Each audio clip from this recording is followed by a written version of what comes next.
On October 20th, 1967, me and Roger were riding up the creek in Bluff Creek, and we looked to past the root ball to our left, and up stood this creature.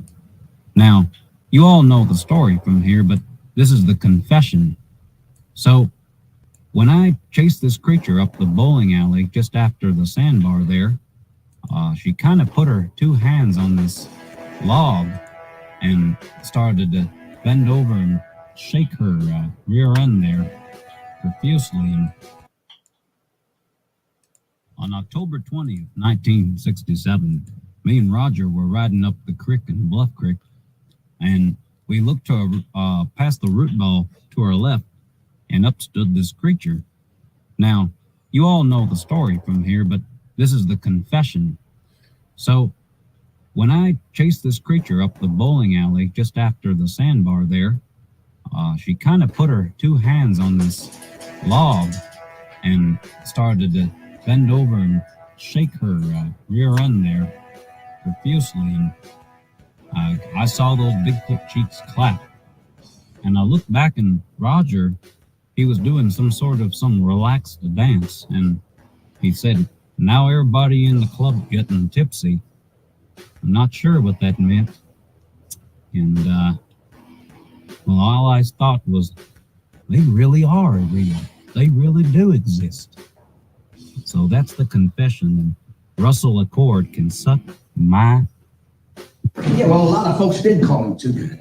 But that wasn't because he was sporting two pistols. That was because he had a dick that was so big, it was longer than the barrel on that Walker Colt that he carried.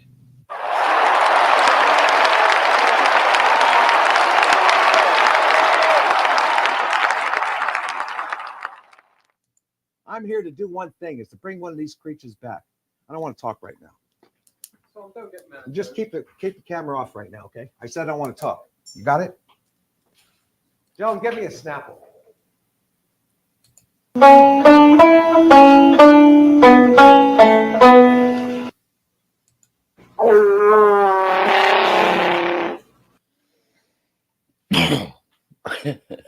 And welcome back to the Squatchers Lounge podcast. Yeah, it's going to be one of those shows, most likely. Hello, everybody. I'm Reverend Jeff, and you are watching the Bigfoot Campfire Stories Live, the story of HikerYiker. Man decides to hike the Pacific Crest Trail, and, well, it doesn't end up going well for him at all. So let's take a look at a couple of things I did find in the news. It started out just this year. Apparently, Sasquatch, sometimes referred to as Bigfoot, has been spotted just south of downtown Vicksburg.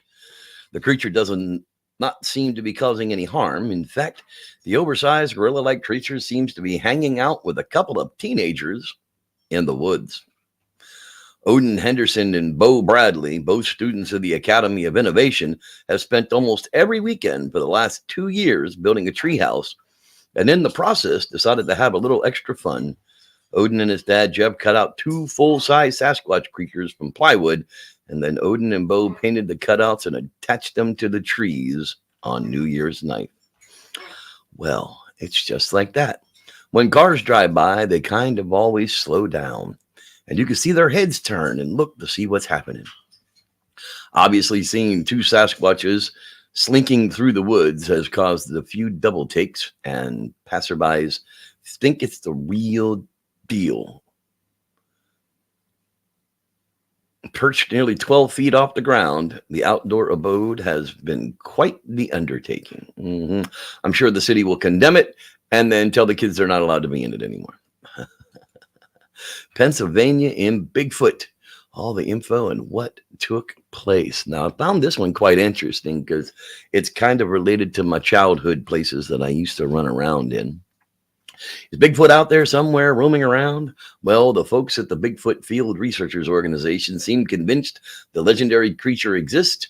And if you check out their website, there's all sides of interesting info. One of the most interesting features in the site is where you can filter sightings accounts down by state and even county. Washington State has the most reported sightings with 708. California, a second with 461. And Florida with 338. Pennsylvania is somewhere in the middle of the pack with 138. Whether you believe in Bigfoot or not, folks are reporting that they're seeing these things out there, which brings us to a recent Bigfoot activity in the Keystone State. 22 wasn't overly active in that department, and the BFRO had just but one reported sighting. There was a reporting deemed very credible, it says. 2 witnesses reported a Sasquatch walking along Ghost Town Trail in Cambria County. The report says the sighting took place between Edensburg and Nannyglow. I have family all over that area. I mean, like every third street, I've got a cousin that lives on it. So I know this area very, very well. And cousin Bert has a horse ranch out in Altoona, actually out in Bedford, which is just outside of these areas. On October 5th, while my boyfriend and I were biking on Ghost Town trails near Edensburg, we saw a Bigfoot coming out about 150 yards in front of us. He was walking along the trail towards us. The reporting party wrote, "We couldn't see his face, and when he saw us, he turned quickly and walked into the woods. We were shocked, I tell you, at what we saw. As we went by, we looked into the woods and didn't see anything. We didn't stop, but continued on until we finally stopped to talk about what we saw. I was really shocked," they continued. "There were no sounds or smells, didn't get a look at his face, but as he was walking, you could see how big his shoulders and his stride were." How do you know it was him? "There was a huge space between his legs." Again, how do you know it was him? "On the way back, we stopped and looked around for prints and marks, but didn't see anything.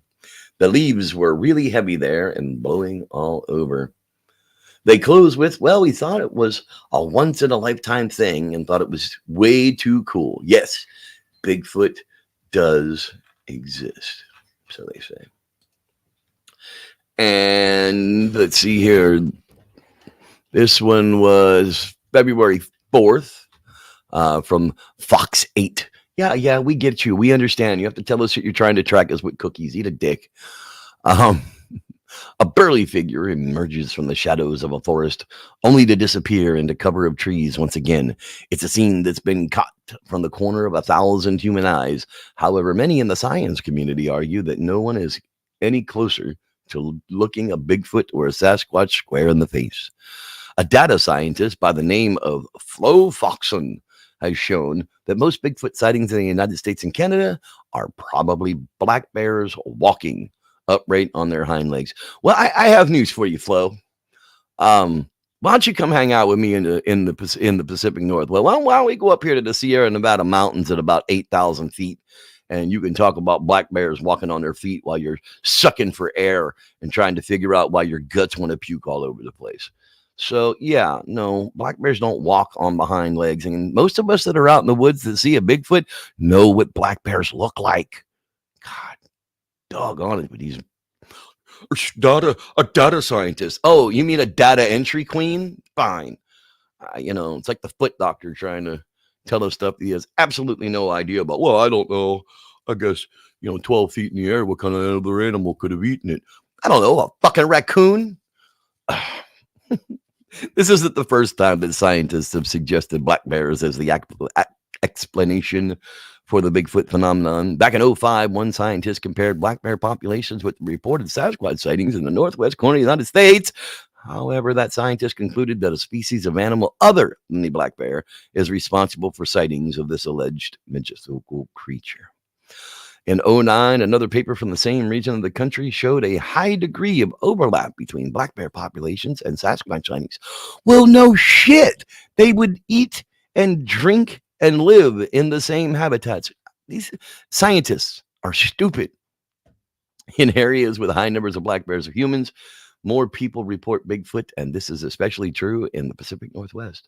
On the other hand, in Texas and Florida, black bears are not nearly as common, despite of the fact that Sasquatch sightings in these two states are common. Therefore, your hypothesis has failed. Notably, Sasquatch sightings have been reported in states with no known breeding black bear populations. Again, although this may be interpreted as evidence of the existence of an unknown hominid in North America, it's also explained by misidentification of other animals, including humans, among other possibilities, Foxon said. Yeah, in conclusion, if Bigfoot is there, it may be many bears, said Foxon. I invite you there, data scientist Foxon, at any point that you would like to come out into the woods in black bear territory and Bigfoot country, and then tell me the same thing after a week of being up there, then maybe you'd have a position to talk from other than the side of your asshole. Oh, did I say that out loud?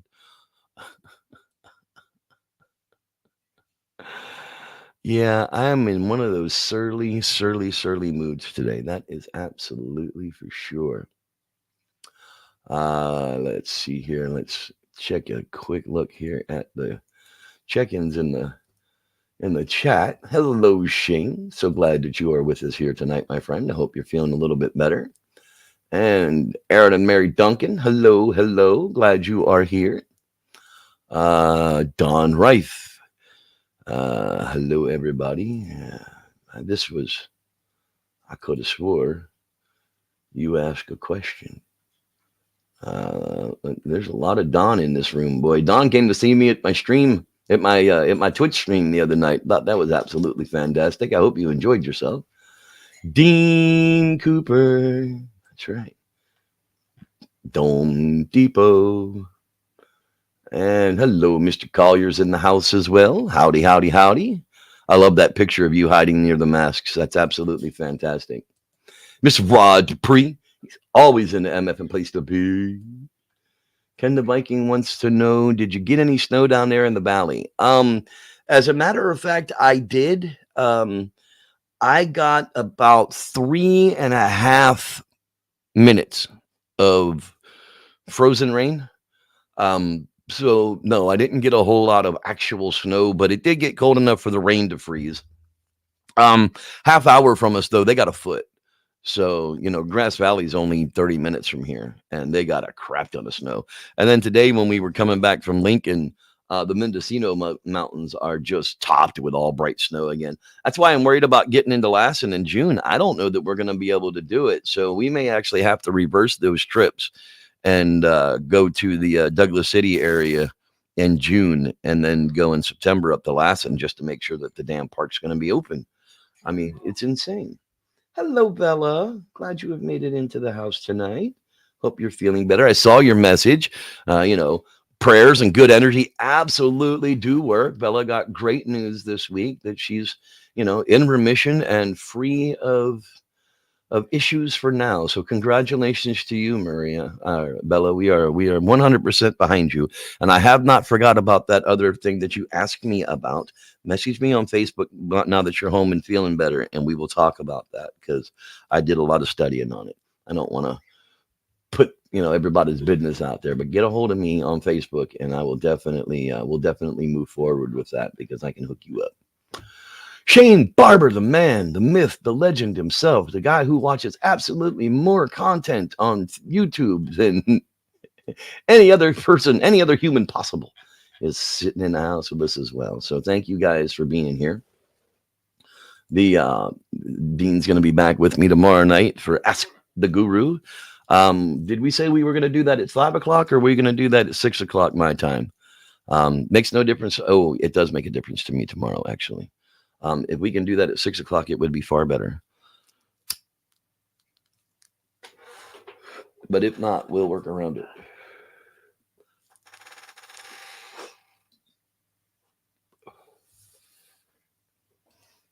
So while we're talking about all of that, I've actually come to a decision that it's time for me to leave Facebook, or time for me to leave YouTube.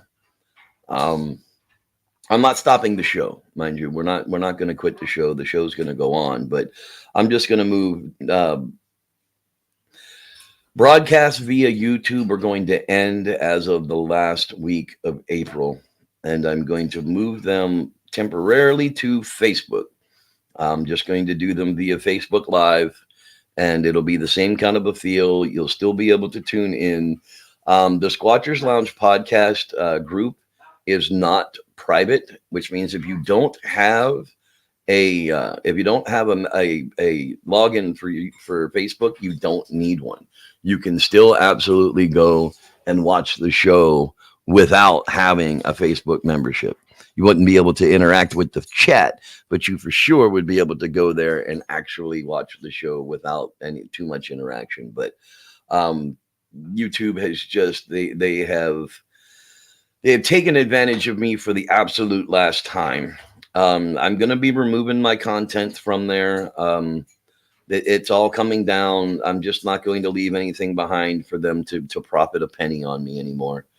So I don't know how I'm going to work with the old episodes and stuff. And Shane, I know, buddy, that's disappointing, but I just can't continue to support a platform that doesn't support me and allows other people to abuse their platform in order to make money off of my resources when they won't let me make money off of my resources. So for sure, I am leaving YouTube one way or the other. I may leave the content there for a while and just, archive it and let people enjoy what's there and just kind of let YouTube do whatever they want to with it. But no new shows after the end of April are going to be streamed through the YouTube platform. I'm going to move those to the Facebook platform, and I may very well move them to Twitch in its own channel, which would give me the opportunity to run like reruns and stuff, and put Bigfoot campfire stories up there. I'd probably be able to do quite a few things. So I'm working on it. I'm working on formulating a plan to make it not so painful to move from one platform to another. But like I said, I just can't allow YouTube to abuse my creativity anymore, because every single time they send me a copyright claim, my creative juices just go screaming out the window. I don't want to do shit for like a week, and I can't have that. I'm trying to build a community on Twitch the way we built a community here. And, that community is a directly helping community. So, I don't know where we'll end up permanently, but wherever it will be, like on Twitch, you can watch the show on Twitch as well. And it's not going to make a difference. The actual broadcast itself, when we move to Facebook Live, is going to be at a different day and time as well. On Sunday, it's most likely going to be at 5:30 Pacific time on Sundays is when the live broadcast is going to be. But of course, it'll exist there in the group page or on the podcast page forever, unless Facebook finally decides to screw everybody and take that stuff down too. But in the meantime, for the next couple of months, we're still going to be right here. At least for now on Wednesday nights. I may go ahead and change the schedule in a couple of weeks. We'll see. I'm trying to work around so many different things. It's difficult. So those are the things that are happening in the podcast world. And I hope everybody understands that it's just, I don't want to lose the 12,000 subscribers, but to be honest, there's only about 800 of y'all that actually come around and see anything over the course of a 3 months time. So I think I can communicate with enough of you guys to where everything's going to be found. And, I may even set up like a direct link to where you could just go to like SLPpodcast.com and it will just take you to wherever the podcast is. So those are the things that I'm thinking of. Those are the things that I have to come up with. I have to come to a conclusion with YouTube. I just have to have some closure with it. I can't allow them to rip the creative energy right out of me, and they do. It is such a toxic feeling every time I get an email from YouTube that And when they kept me up all night with 16 different copyright claims that were total horseshit, that was it. It was just the last straw. So that's what's coming. And I'm going to give time. I'm going to give people plenty of time to be able to check into it. A Twitch account is absolutely free. It doesn't cost you anything. It's actually, you can set it up with a Google account. You don't even, you verify it with a telephone number or an email and you're good. So it's literally like a 4 or 5 minute process to get an account set up with Twitch to be able to use their chat and interact with stuff too.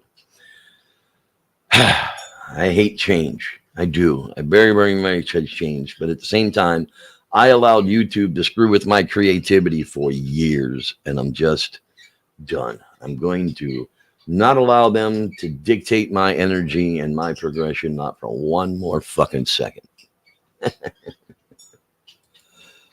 Twitch.tv will take you. www.twitch.tv, and that'll take you straight to the Twitch site.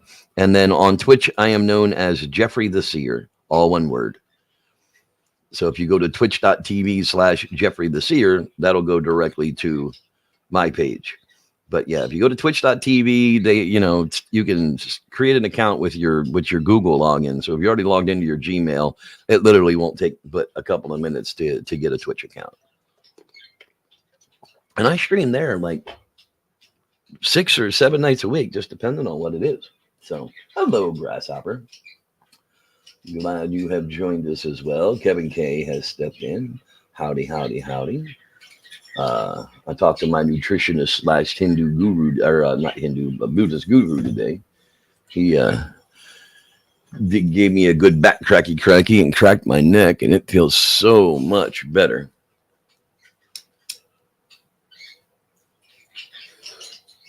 Yeah, the Twitch universe is so much less toxic. Everybody, I mean, it really is. It's amazing how open that community really is. I have absolutely no trolls, which surprises me too. But, that's the way the cookie crumbles sometimes. All right, let's get into this week's story. This week's story was originally written, yeah. I'm not in that folder anymore. Oh, it's going to be one of those deals.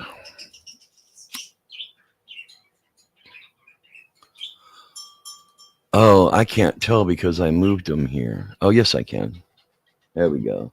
Was originally written in October of 2015. That's how long ago this one was. And very rarely have I talked about this one, but it's actually a very interesting case. Yes, I just took my glasses off to read because I can't see because of my God blessed cataracts. All right.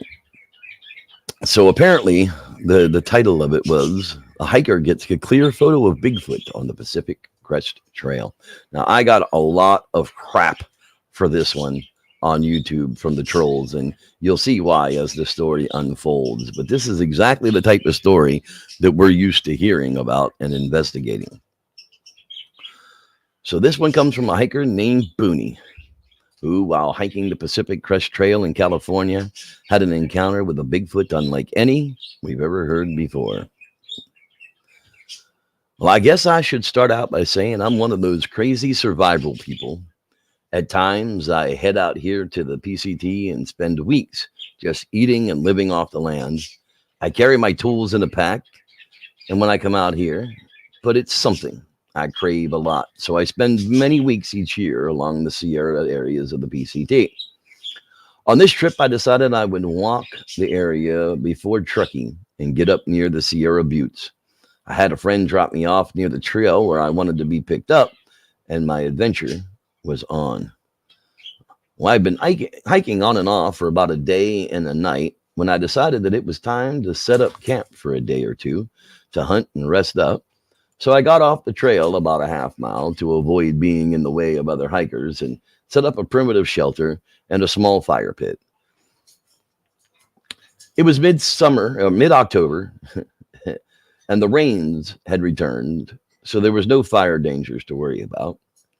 I set off to find some water and hopefully some food, and it wasn't long before my bottles were full from this little rock creek just down the hill, and I spotted a ground squirrel, so I picked up a hand-sized rock and aimed it just right, then threw it as hard as I could, but I missed, and the rock hit the trunk of a hollow tree and rang out in a loud knock. Oh well, It'd be beef jerky. It'd be beef, stuttering jackass. It would be beef jerky for dinner tonight. But I like sharing a fire with Jack Links. I turned to start heading up the hill, and from behind me, not too far, I heard what sounded like the same knock sound I made. I quickly turned, but I saw nothing, possibly just a falling branch. So back up to camp it was to get a fire going before dark. I got back to camp just as dusk, and I brought a pile of firewood with me as I returned. I got a small warmth fire going at the opening of the shelter as it gets downright cold, near 40 at night up here. I'd been sitting near the fire and playing my harmonica for a few hours when I heard another one of those loud knocks again. Well, this time I thought it was right outside my camp, maybe 20 yards. I snuck away from my fire to let my eyes adjust to the night, and with the moon decently bright, I could see about 30 yards into the distance. Then, knock! There it was again, a little further in. So I walked slowly further, and that's when I saw it. Some sort of wild man, or hairy man, not sure what you'd call it, but big, like wide and muscular, about 25 yards down the hill with its back to me. I watched as it threw another big rock as it was hunting the ground squirrels nearly exactly the same way as I had been. It had weirdly long arms that could throw a large rock very far, and on the second attempt, he hit one, killing it instantly. The hairy man then ran fast, and I mean faster than I could move in the forest, down to its kill, ripped open the animal, and began to feed. Well, like any other smart person, I backed away slowly and went back to my fire in shock. I even stoked up the flames good and high, and then piled on branches to create more light in hopes I would scare the thing off, but instead, I must have made it curious. I could hear it getting closer, but I couldn't see it now as the flames had ruined my night vision once again. So I reached into my pack and I grabbed my pistol and prayed I didn't have to kill it. Finally, the paces stopped, and then everything got silent. The only sound were the pops from the fire, and then the hairy man appeared beside the fire, grunted at the flames, then kicked dirt on them, over and over until the fire died out, and then it was black. Well, I pointed my pistol at it and screamed for it to get away, but it paced back and forth near me as if deciding what to do. Just as I thought I was going to shoot it, several weird animal calls rang out, and the creature ran off into the darkness, just as fast as I had seen it earlier. Well, I quickly stoked the fire back up, and the forest began to come back to life. There were owls in the distance, and the frogs and crickets began once again. It was very strange, and I can't explain that other than that it was like a switch was turned off while the hairy man was around, and then back on when it disappeared. I sat by the fire, and the rest of the night not sleeping until dawn. I packed up my gear and quickly moved on after making sure the fire was buried in the dirt and my shelter was taken back down. I made my way back towards the trail, and I had gotten my cell phone out in hopes I could get a signal to call my dad and tell him what had happened. Then, just as I neared the trail, I heard that weird call again. I turned to see a hairy man staring at me some 40 feet away.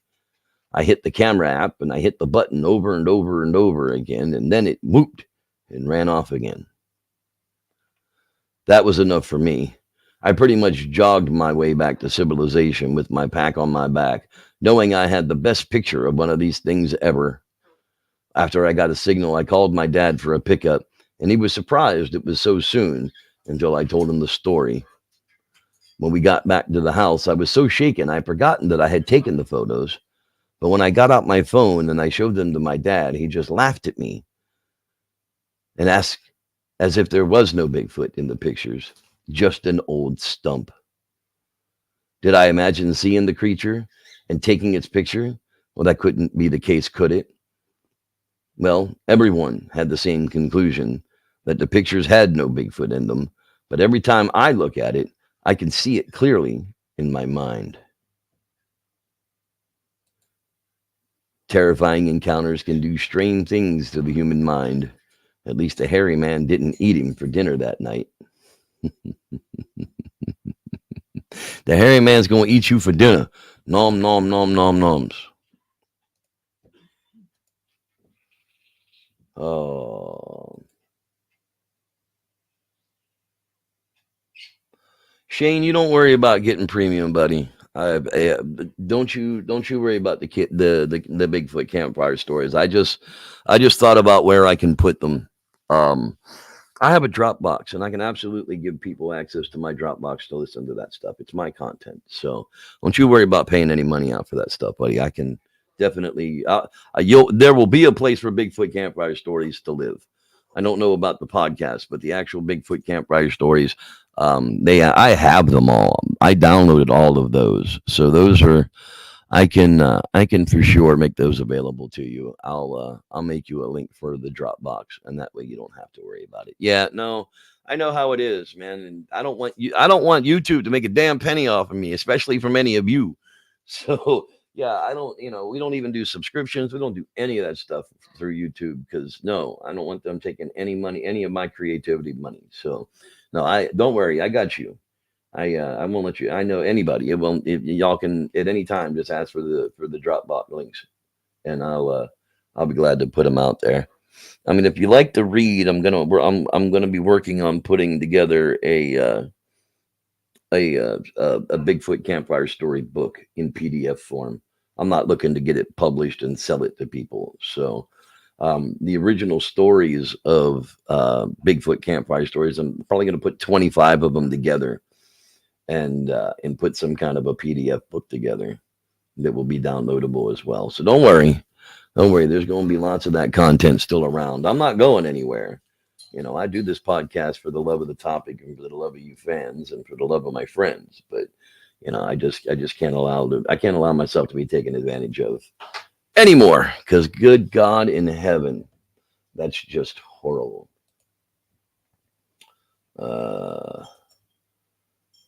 Yeah, it's gonna be a late year getting out to go bigfooting. My son's here and we want to go, but like I said, the snow just keeps dumping on the passes. We really can't get anywhere. Hell, we can't even get to Reno if we wanted to. We don't have a 4x4 with chains. So we're basically just kind of spinning our wheels for now. I got a really cool item coming in tomorrow that I'll show you guys next week on the podcast. Other than that, that's where we're at this week, folks. I love you. I do. I feel it's time to get a little bit of bite to eat and say for sure that it's been fun. It has been a lot of fun. Thank you all for showing up tonight and hanging out with me. The Twitch feed will start in probably about 45 minutes or so. I can drop a link in the channel. That would have probably been the easiest thing for me to do earlier, but I am such an old timer. Yeah, it's going to be tough to get out into the mountains until probably like July. The 4th of July is probably, I've seen it as late as July 15th up there in the Bigfoot corridor because they're a little colder than we are. That link that I just posted is the Twitch feed. So for sure, grab a hold of that and go on over, and we'll see you in about 45 minutes there. We're doing tarot readings, and I got a book to unveil and some crystal readings. We're learning about some crystals tonight, some metaphysical properties and such. And it's always a good energizing time. I try to make it that way anyhow.